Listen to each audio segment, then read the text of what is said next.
কৃষ্ণ। আজ আমি শিক্ষা বলতে কি বুঝি অল্প সময়ের মধ্যে কিছু কথা আপনাদের সামনে তুলে ধরবো। তো শিক্ষা আমরা যেমন জানি জাগতিক শিক্ষা, যেমন আমরা পড়বো স্কুল কলেজে আস্তে আস্তে মাধ্যমিক উচ্চ মাধ্যমিক তারপরে আস্তে আস্তে আমরা একটা বিভিন্ন পোস্টে চাকরি করব এবং আমাদের একটা সুখের সংসার।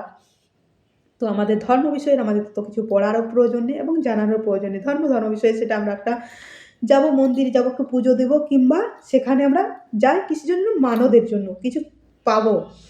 টাকা পয়সা হয়তো আমার ব্যবসা কিংবা কোনো কিছু পাওয়ার জন্য মানদের জন্য যাই।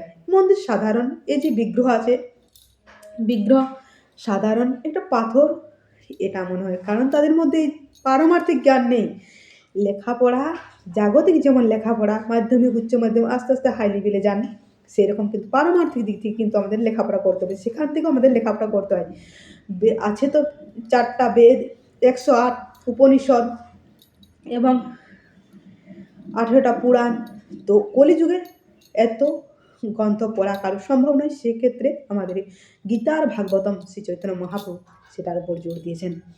আবার শিল প্রভুপাদ তিনি সেটাকে সরল আকারে তিনি দিয়েছেন। এই গীতা ভাগবতম যদি কেউ পড়েন তাহলে জানতে পারবেন শিল প্রভুপাদ কি দিয়েছেন আমাদের জন্য অমূল্য বস্তু, যেটা আমরা পড়ে জানতে পারবো। সহজ সরল আকারে তিনি দিয়ে গেছেন। তিনি ২ ঘন্টা নিদ্রা যেতেন আমাদের জন্য, বদ্ধজীবীদের জন্য তিনি সরল আকারে আবার এই গীতা ভাগবতমের তাৎপর্য তিনি করেছেন, তাই না? তো শিল প্রভুপাদ সিস্টেমেটিক কত সুন্দর করেছেন দেখুন। যেমন আমাদের জাগতিক লেখাপড়া মাধ্যমিক, উচ্চ মাধ্যমিক আমরা আস্তে আস্তে পরীক্ষায় পাশ করবো, পরীক্ষা দেবো, জানবো, পড়বো, সেরকম কিন্তু পারমার্থিক দিক থেকে আমাদের ভক্তিশাস্ত্রী, ভক্তি বৈভব, ভক্তি বেদান্ত এগুলো করতে হবে। কারণ যখন আমরা এই কোর্স করবো, যখনই আমরা পড়বো, তখনই আমরা জানতে পারবো কি না বিষ্ণু তত্ত্ব, কৃষ্ণ তত্ত্ব, সেটা আমরা জানতে পারবো। আমরা জানতে পারবো ভগবানের সেবা কীভাবে করতে হয়। মানুষ জাগতিক লেখাপড়া যারা করেন, হ্যাঁ, লেখাপড়া জাগতিক লেখাপড়া থাকবে এবং পারমার্থিক লেখাপড়াটাও তার সঙ্গে সঙ্গে থাকতে হবে, তাই না? এমনি তো মানুষ তো দুর্গা পুজো করে, দুর্গা তত্ত্বটাই জানেন না। কারণ পারমার্থিক জ্ঞান নেই, শাস্ত্রের সম্বন্ধে কোনো তাদের ধারণাই নেই। শাস্ত্র আছে, কোন শাস্ত্র পড়বেন? আছে অনেক শাস্ত্র, তমগুণের, রজগুণের, সত্যগুণের, সেরকম অনেক বিভিন্ন আছে। তো সেই ক্ষেত্রে আমাদেরকে চৈতন্য মহাপ্রভু তিনি আমাদেরকে গীতা ভাগবতম দিয়েছেন। আর গীতা ভাগবতমের জ্ঞান ভগবান স্বয়ং দিয়েছেন। আর সেখান থেকে আমরা যে জ্ঞান পাবো, সেই জ্ঞানে আমাদের এই জীবনকে আমরা একটা সুন্দর তৈরি করতে পারি, তাই না? তো আমরা যখন জাগতিক লেখাপড়া করি কিংবা পারমার্থিক যখন আমরা শিখিনি, তখনই কিন্তু আমাদের সেই বুদ্ধির অভাব হয়। কারণ আমরা মন্দির যাই একটা সাধারণ মনে করি, এই বিগ্রহ সেটা একটা সাধারণ বিগ্রহ মনে করি। এই বিগ্রহ যে সাধারণ সেটা না কিন্তু। যেমন একটা কাগজ, হ্যাঁ, কাগজের কোনো মূল্য নেই সাধারণ, কিন্তু সেই কাগজ যখন প্রিন্ট হয়, যখন টাকা নোট হয়ে বেরোয়, তখন কিন্তু সেটা আমরা মূল্য দিই। সেরকম আমরা যখনই পড়বো, জানবো পারমার্থিক দিক থেকে, তখনই আমরা জানবো যে এই বিগ্রহ সাধারণ না, সাক্ষাৎ ভগবান। এবং এই মন্দিরও সাধারণ না। আমাদের কর্তব্য কি? আমরা যে সংসারে, যে সংসার কিন্তু পার্মানেন্ট না। আমাদেরকে কিন্তু এই সংসার থেকে বেরিয়ে আমাদের আবার ফিরতে হবে। আমাদের কিন্তু এটা সংসার, এটা হচ্ছে একটা টেম্পোরারি। সেখানে আমরা থাকতে পারবো না, চিরজীবন থাকতে পারবো না। তো আমাদের এই সংসার টেম্পোরারি। যখন আমরা আমাদের এই শরীর আস্তে আস্তে আমাদের এই হবে, তখন কিন্তু আমরা যখন একটা সময় মৃত্যু হবে, তখন কিন্তু আমাদের সেখানে যেতে হবে। তো সেই জন্য আমাদেরকে জানতে হবে যে আমাদের করা কি কর্তব্য, কি কর্তব্য নেই, আমি কে, কোথা থেকে এসেছি, আমাদের এগুলোও জানতে হবে। তার জন্য আমাদের পারমার্থিক শিক্ষা, সেই জন্য আমাদের বিভিন্ন কোর্স করতে হবে, বিভিন্ন দিক থেকে আমাদের পড়তে হবে। পারমার্থিক শিক্ষাটা আমাদেরকে গ্রহণ করতে হবে।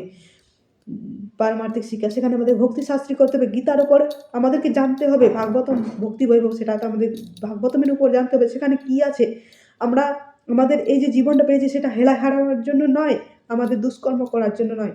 দেখুন তো জাগতিক যারা লেখাপড়া করছে, তাদের বড় বড় তারা শিক্ষিত হয়ে উচ্চপদস্থ হয়েও তারা এমন কাজে যুক্ত, আজ মানুষের কাছে পৌঁছেলে সেটা শোনা মানে একটা আশ্চর্যজনক, তাই না? অবাককর বিষয়।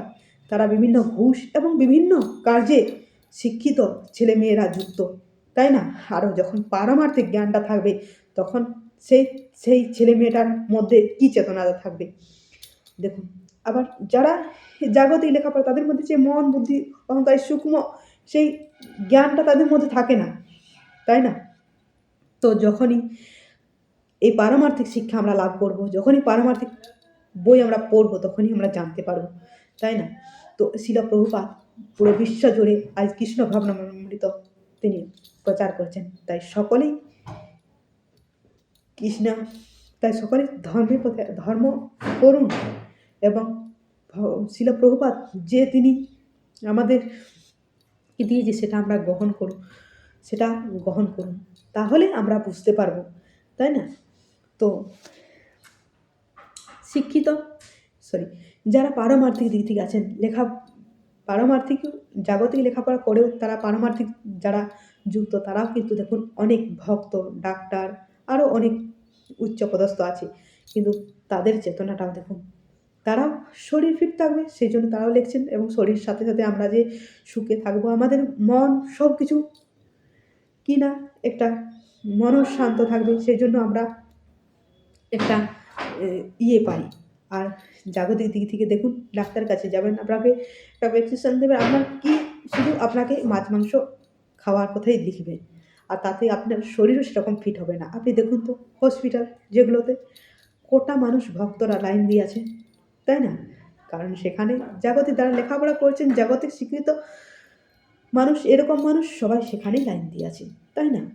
তো সেক্ষেত্রে আমাদের জাগতিক লেখাপড়া থাকবে, সেক্ষেত্রে সেই সঙ্গে সঙ্গে আমাদেরকে পারমার্থিক শিক্ষাটাও কিন্তু অর্জন করতে হবে, বিভিন্ন কোর্স করতে হবে, জানতে হবে, পড়তে হবে, তাহলে আমরা বুঝতে পারবো যে আমাদের জাগতিক যেমন লেখাপড়া করছি আমরা এই সংসার, এটা টেম্পোরারি, তবু আমরা পড়ছি, জানছি, সুখে থাকার জন্য আমরা একটা খুব বড় প্রজেক্ট তৈরি করছি, তাই না? সেরকম আমাদের যে এটা টেম্পোরারি, তবু কিন্তু টেম্পোরারি আমাদের যেখানে পার্মানেন্ট যেতে হবে সেখানটা আমরা দেখছি না, তো সেটাকে আমাকে দেখতে হবে, সেই শাস্ত্র আমাদেরকে পড়তে হবে, পারমার্থিক শাস্ত্র আমাদেরকে পড়তে হবে, বিভিন্ন কোর্স করতে হবে, জানতে হবে, তবে আমরা বুঝতে পারবো ধর্ম বিষয়ে কীভাবে আমাদেরকে ধর্ম করতে হয়, কীভাবে আমি ধর্ম করব, ভগবান কে।